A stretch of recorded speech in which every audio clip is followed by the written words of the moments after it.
Hello students, आज हम क्या पढ़ने वाले हैं? Amphoteric nature of water.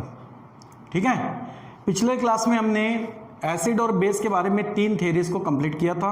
Arrhenius theory, Bronsted Lowry theory और थर्ड था लिविस थ्योरी। ठीक है, अब हमें आगे पढ़ना है amphoteric nature of water. Amphoteric का मतलब क्या होता है? एम्फोटेरिक किसको कहेंगे? That substance which behave as acid as well as base. Okay, अब ये एम्फोटेरिक नेचर के किसका बताना है? वाटर का। ओके, तो वाटर का क्या होता है? बिहेवियर इस तरीके से होता है। ठीक है, सो वाटर, ठीक है, वाटर क्या होता है? वाटर बिहेव, ठीक है, as acid as well as base. वो एसिड और बेस के जैसा बिहेवियर शो करता है। Okay, so water behave as acid as well as base, so hence therefore इसको हम क्या कहेंगे? देयरफॉर, ठीक है, therefore the water, therefore it is in amphoteric in nature. ये क्या है? एम्फोटेरिक नेचर में होता है। एम्फोटेरिक नेचर शो करता है, मतलब वो एसिड और बेस के जैसा बिहेवियर शो करता है। ठीक है, so water behave as acid as well as base. अब कब, किस केस में वो एसिड और किस केस में वो बेस जैसा बिहेवियर शो करेगा? ओके, ये हमें देखना है। जैसे कि फॉर एग्जांपल बात करते हैं कि अगर वाटर को, ठीक है, वाटर को अगर हम NH3 के साथ रिएक्ट करते हैं, ओके, इन एक्वस, अमोनिया को हमने क्या किया? वाटर डिसॉल्व करके उसका एक्वस सॉल्यूशन लिया, इसको हम वाटर के साथ में रिएक्ट कर रहे हैं। क्या होगा यहां पर? देखो, अमोनिया में नाइट्रोजन के पास में एक लोन पेयर ऑफ इलेक्ट्रॉन होती है। ओके, यहां पर नाइट्रोजन के पास एक लोन पेयर ऑफ इलेक्ट्रॉन है, और अब क्या करेगा? यहां पर नाइट्रोजन का ये इलेक्ट्रॉन पेयर डोनेट किया जाएगा किसको? जिसको इलेक्ट्रॉन की जरूरत होगी। वो कौन हो सकता है? देखो, यहां पर वाटर में HOH इस तरीके का बॉन्डिंग होता है, और यहां पे ऑक्सीजन जो है ये मोर इलेक्ट्रोनेगेटिव होता है एज कंपेयर टू हाइड्रोजन। इससे क्या होता है? इलेक्ट्रॉन पेयर ऑक्सीजन की तरफ शिफ्ट होती है और oxygen partial negative charge, whereas hydrogen acquire partial positive charge. वहां पर चार्जेस डेवलप हो जाते हैं इलेक्ट्रोनेगेटिविटी डिफरेंस की वजह से। अब ये हाइड्रोजन जो पॉजिटिव चार्ज कैरी कर रहा है, इसको इलेक्ट्रॉन की जरूरत होगी, तो ये इलेक्ट्रॉन किसको दिया जाएगा? यहां पर अमोनिया में जो नाइट्रोजन लोन पेयर लेके बैठा है, ये इलेक्ट्रॉन पेयर डोनेट की जाएगी। किसको डोनेट की जाएगी इलेक्ट्रॉन पेयर? इस हाइड्रोजन को।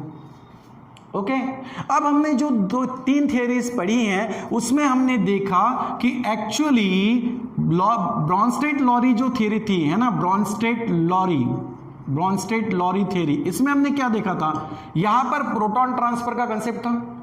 तो वाटर मॉलिक्यूल से क्या हो रहा है? ये जो H+ है, ये जो प्रोटॉन है, ये प्रोटॉन किस तरफ खींचा जा रहा है? अमोनिया की तरफ, लोन पेयर की वजह से। ओके, यानी वाटर क्या कर रहा है? यहां पर प्रोटॉन जो है उसको ट्रांसफर कर रहा है। तो प्रोटॉन जो ट्रांसफर करता है according to Bronsted Lowry theory, उसको हम क्या कहते हैं?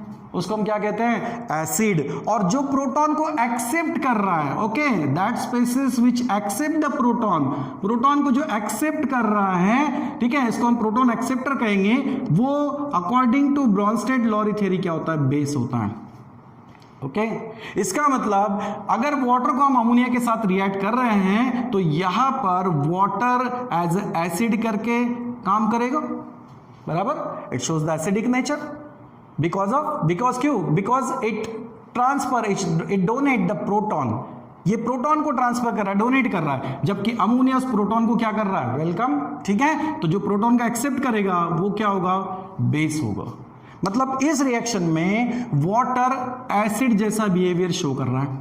ओके, समझ में आया? यहां पर प्रोटॉन ट्रांसफर्ड होता है, और जो प्रोटॉन ट्रांसफर करे, डोनेट करे, वो एसिड, और जो प्रोटॉन को एक्सेप्ट करे वो होता है base, according to Bronsted Lowry theory. अब दूसरी केमिकल रिएक्शंस की बात करते हैं कि जैसे फिर से वाटर अगर मान लो कि हाइड्रोक्लोरिक एसिड से रिएक्ट हो रहा है, ठीक है, अब यहां पर क्या होगा? इसको पहले कंप्लीट कर लेते थोड़ा। क्या होगा यहां पर? प्रोटॉन जैसे ही अमोनिया की तरफ ट्रांसफर्ड होगा, अमोनिया में नाइट्रोजन 3 हाइड्रोजन से अटैच था, अब एक हाइड्रोजन और आने से क्या बन जाएगा यहां पर? Ammonium, and which shows the positive charge. क्यों? क्योंकि नाइट्रोजन ने अपने इलेक्ट्रॉन किसी के लिए इन्वॉल्व किए, किसी को दिए। कौन सा? प्रोटॉन को दिए, तो उस वजह से नाइट्रोजन पर पॉजिटिव चार्ज आएगा। और वाटर ने प्रोटॉन यहां से लॉस करने के बाद उसमें क्या रहेगा? Only hydroxyl which carry the negative charge. ठीक है, अब यहां की बात करते हैं। यहां क्या होगा, यहां पर HOH वाटर का स्ट्रक्चर है, ओके। ऑक्सीजन क्या है, मोर इलेक्ट्रोनेगेटिव, तो ये क्या करेगा, पार्शियल निगेटिव, और हाइड्रोजन यहां पर पार्शियल पॉजिटिव चार्ज कैरी करेगा। अब इधर में हाइड्रोक्लोरिक एसिड के केस में क्या होता है, chlorine is more electronegative as compare to hydrogen. Hydrogen के कंपैरेटिवली क्लोरीन बहुत ज्यादा इलेक्ट्रोनेगेटिव होता है, इस पर भी चार्जेस डेवलप हो जाते हैं। तो होता क्या है, ये जो इलेक्ट्रॉन पेयर है यहां पर, ये क्लोरीन की तरफ बहुत ज्यादा शिफ्ट होती है। क्लोरीन उस इलेक्ट्रॉन पेयर को अपनी तरफ खींचेगा, वहां पर इलेक्ट्रॉन पेयर क्या होगी, बहुत ज्यादा शिफ्ट होगी। ऐसा हुआ तो फिर इस हाइड्रोजन को इलेक्ट्रॉन की जरूरत महसूस होगी। ये कहां आएगा, ये आएगा वाटर के पास, और वाटर में इलेक्ट्रॉन देने के लिए यहां कौन है, ऑक्सीजन है, जिसके पास 2 इलेक्ट्रॉन पेयर है। ओके, ऑक्सीजन का एटॉमिक नंबर कितना होता है, 8। इलेक्ट्रॉनिक कॉन्फ़िगरेशंस क्या होता है इसका, 2 6। ओके, इस 6 इलेक्ट्रॉन में से ऑक्सीजन ने 2 इलेक्ट्रॉन तो काम में लगा दिए हाइड्रोजन के साथ बॉन्डिंग में, ठीक है। तो ऑक्सीजन के 2 इलेक्ट्रॉन 2 बॉन्ड बना चुके। अब कितने इलेक्ट्रॉन बचेंगे, 4। तो 4 इलेक्ट्रॉन से ऑक्सीजन के पास इलेक्ट्रॉन की पेयर कितनी बन जाएगी, 2। ओके, अब इसी इलेक्ट्रॉन पेयर की वजह से ये H+ जो है, या जो हाइड्रोजन है, वो यहां पर ऑक्सीजन को अप्रोच करेगा, और जैसे ही यह हाइड्रोजन ऑक्सीजन को अप्रोच करेगा उसके साथ बॉन्डिंग बनाएगा। ओके, समझ में आया। तब क्या होगा, ऑक्सीजन एक इलेक्ट्रॉन पेयर को यहां पे H+ के लिए इन्वॉल्व कर रहा है, खुद इलेक्ट्रॉन्स को गवा रहा है, लॉस हो रहा है, तो ये ऑक्सीजन उस वक्त क्या होगा, पॉजिटिवली चार्ज शो करेगा। ठीक है, समझ में आया। तो ये जो बन गया, ये कंपाउंड क्या है, H3O। इसको क्या कहते हैं हम, हाइड्रोनियम आयन कहते हैं। क्या कहते हैं इसको, हाइड्रोनियम आयन। तो वाटर यहां पर क्या कर रहा है, प्रोटॉन को एक्सेप्ट कर रहा है, प्रोटॉन को एक्सेप्ट कर रहा है, हाइड्रोनियम आयन में कन्वर्ट हो रहा है। ओके, H3O+ वाटर से हाइड्रोनियम आयन बन रहा है, प्रोटॉन को एक्सेप्ट कर रहा है। जो प्रोटॉन को एक्सेप्ट करता है अकॉर्डिंग टू ब्रॉन्स्टेड-लॉरी थ्योरी, उसको हम क्या कहते हैं भाई, बेस कहते हैं। क्या कहते हैं, बेस। अब ये बेस हुआ, तो इसने क्या किया, प्रोटॉन डोनेट किया। जो प्रोटॉन डोनर होता है उसको हम क्या कहते हैं, acid, according to this theory. Okay, तो इस तरीके से वाटर क्या बन गया, इस रिएक्शंस में वाटर एक बेस जैसा काम कर रहा है, और हाइड्रोक्लोरिक एसिड ये जो है ये एसिडिक नेचर शो कर रहा है। अब इन दोनों रिएक्शन से ये क्लियर होता है कि according to Bronsted Lowry theory, this water behave as acid as well as base. ये एसिड और उसी तरह से बेस जैसा भी रिएक्ट करता है, and therefore it is in amphoteric in nature. ये एम्फोटेरिक नेचर में होता है, लेकिन एसिड या बेस रिएक्ट होना डिपेंड करता है वो दूसरे के साथ जो रिएक्ट हो रहा है वो क्या है। तो यहां से ये क्लियर हो गया भाई कि जब वाटर किसी बेस से रिएक्ट हो तो खुद एसिड करके काम करेगा, और जब किसी एसिड से रिएक्ट हो तो खुद वो बेस जैसा काम करता है। इसका मतलब दोनों बिहेवियर वो शो करता है, acid as well as base. Okay, तो इस तरीके से वाटर क्या होता है, एम्फोटेरिक इन नेचर। ठीक है, नेक्स्ट पार्ट हमें देखना है आयोनाइजेशन। ठीक है, नेक्स्ट हमें क्या पार्ट देखना है, ionisation. Ionisation of acid and acids and bases. ठीक है, एसिड और बेसिस का हमें आयोनाइजेशन देखना है। आयोनाइजेशन मतलब उसका फॉर्मेशन ऑफ आयन। आयोनाइजेशन मतलब क्या, फॉर्मेशन ऑफ आयन। ठीक है, हमने पिछले क्लास में एसिड और बेस के बारे में इलेक्ट्रोलाइट, उसके 2 टाइप देखे थे, स्ट्रॉन्ग इलेक्ट्रोलाइट और वीक इलेक्ट्रोलाइट। इलेक्ट्रोलाइट क्या हो सकता है, एसिड और बेस हो सकता है। तो कभी कोई एसिड स्ट्रांग होते हैं, कोई वीक होता है, कोई बेस स्ट्रांग होते हैं, कोई वीक होता है। ये किस तरीके से, ये डिपेंड करता है डिसोसिएशन। ठीक है, सो on the basis of dissociation, on the basis of dissociation of acids and bases, ठीक है, on the dissociation of acids and basis it classified into 2 type. ये जो है, ठीक है, on the basis of acids and basis they classified into 2 type. ठीक है, classified into 2 type. इनको 2 टाइप्स में क्लासिफाई किया गया है। ठीक है, किस पर, on the basis of dissociation. So on the basis of dissociation acid and bases are classified into 2 type. कौन से हैं भाई वो, एक है स्ट्रॉन्ग और एक है वीक। तो स्ट्रॉन्ग एसिड बोल सकते हो या फिर स्ट्रॉन्ग बेस कह सकते हो। ठीक है, ये कौन से होंगे? ये ऐसे होंगे जिनका डिसोसिएशन बहुत ज्यादा होता है, यानी इनको अगर आप वाटर में डिसॉल्व कर दो तो ये क्या होता है? कंप्लीटली डिसोसिएट हो जाते हैं। So strong acid and strong base मतलब क्या? विच आर कंप्लीटली डिसोसिएटेड, जो क्या होंगे?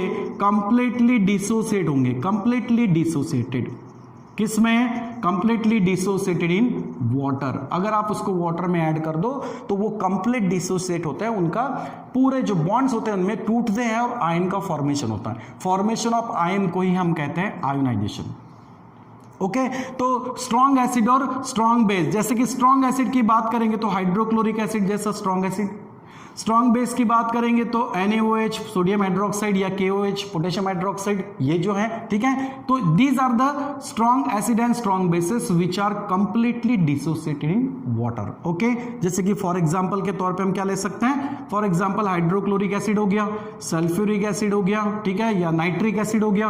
बेस की बात करेंगे तो सोडियम हाइड्रोक्साइड हो गया, पोटेशियम हाइड्रोक्साइड हो गया, एक्सेट्रा। ये जो है कुछ एसिड है, ठीक है, तो कुछ यहाँ पर बेस है कि जो क्या है? स्ट्रॉन्ग है, that's a completely dissociated. Okay second जो है वो है weak, that's a weak acid और वीक बेस, ठीक है, weak acids and weak base, weak acids and weak bases. कौन से हो सकते हैं वीक एसिड और वीक बेस? किसको कहेंगे हम?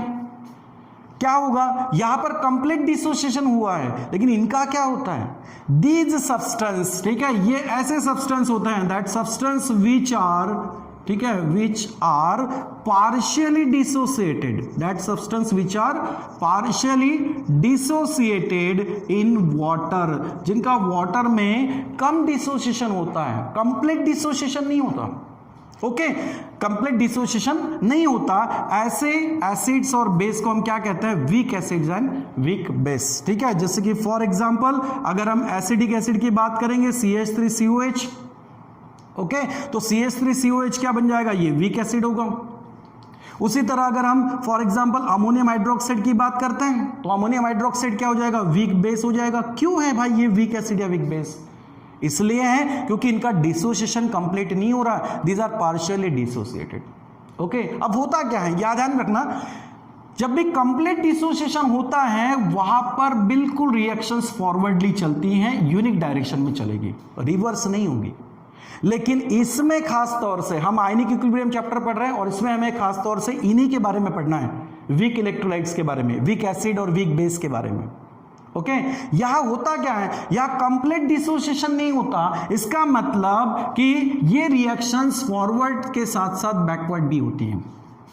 ओके जैसे कि आप इसका कोई एग्जांपल ले लेते हैं, जैसे एसिडिक एसिड है CH3COH, ओके इसको वाटर में डिसॉल्व किया, एक्वस सॉल्यूशन बनाया, इसके कुछ मॉलिक्यूल्स क्या होंगे? टूटेंगे, डिसोसिएट होंगे, बॉन्ड टूटेंगे और इनसे कुछ आयन बनेंगे, जैसे कि CH3COO- दैट्स एसिटेट आयन, ठीक है, और एक बनेगा H+ हाइड्रोजन आयन। ओके लेकिन पूरे बॉन्ड नहीं टूटेंगे, इसमें से कुछ मॉलिक्यूल ऐसे होंगे कि जो एज इट इज रहेंगे, दैट्स अनडिसोसिएटेड पार्ट, और कुछ बॉन्ड टूट के उनसे आयन बनेंगे, यानी आयोनाइजेशन हो गया। यहां पर कंप्लीट आयोनाइजेशन प्रोसेस होती है, यहां पर पूरा बॉन्ड टूटेगा। जैसे कि फॉर एग्जांपल हाइड्रोक्लोरिक एसिड का अगर डिसोसिएशन लेते हैं तो यहां पर H+ और Cl- ये आयन बनेंगे, लेकिन फॉरवर्डली रिएक्शंस होगी, यूनिट डायरेक्शंस में होगी। ओके जब हम इसको वाटर में डिसॉल्व करेंगे इसका यूनिट डायरेक्शन में फ्लो होगा, लेकिन इसका क्या होता है? रिवर्सिबल रिएक्शंस होती हैं। तो यहां पर दो पार्ट्स मिलते हैं, एक होता है undissociated part, okay undissociated molecule मिलेंगे, और जो ये मिलेंगे वो होंगे डिसोसिएटेड पार्ट, यानी आयंस मिलेंगे, ठीक है। तो जैसे यहां पर रिवर्सिबल रिएक्शंस यहां पर हो रही है, होता क्या है? यहां पर इक्विलिब्रियम एग्जिस्ट होता है। इक्विलिब्रियम मतलब क्या होगा?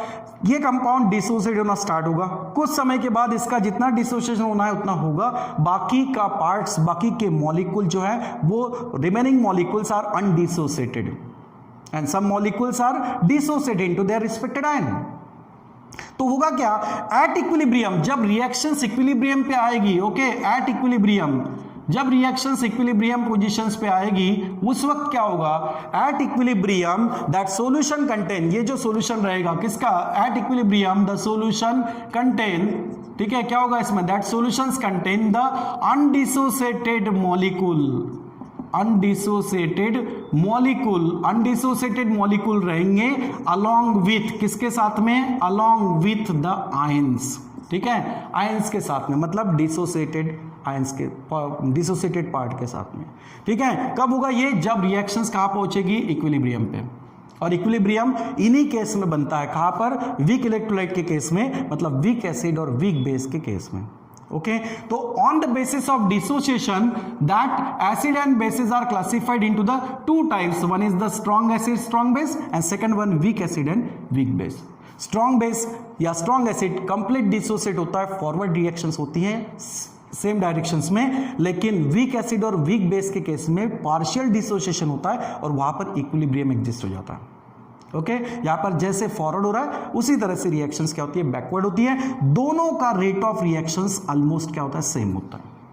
तो रेट ऑफ रिएक्शंस आप रिएक्टेंट के रिस्पेक्ट में बोलो या प्रोडक्ट के रिस्पेक्ट में बोलो, दोनों का रेट ऑफ रिएक्शन सेम होता है। रिएक्शंस उस वक्त कहां होती है, इक्विलिब्रियम में होती है, तो यहां इक्विलिब्रियम एग्जिस्ट हो जाता है, ओके। समझ में आया, ठीक है। फिर इस डिसोसिएशन से हम क्या मेजर कर सकते हैं, आगे डिसोसिएशन कांस्टेंट मेजर करेंगे। समझ में आ गया, दो बातें क्लियर हो गई, एम्पोटेरिक नेचर ऑफ वाटर और दूसरी बात हमने क्या बताया, ionization of acids and bases, ठीक है, उनका आयोनाइजेशन कैसे होता है, और उसी हिसाब से उसी डिसोसिएशन से या उसी आयोनाइजेशन से हमने उनका क्लासिफिकेशन शो किया। अब आगे हम क्या करेंगे, इस डिसोसिएशन से आगे कुछ बातें पढ़नी है हमें, that's a dissociation constant, okay. तो उसको हम नेक्स्ट क्लास में कंटिन्यू करते हैं, ठीक है बेटा, चलो, थैंक यू।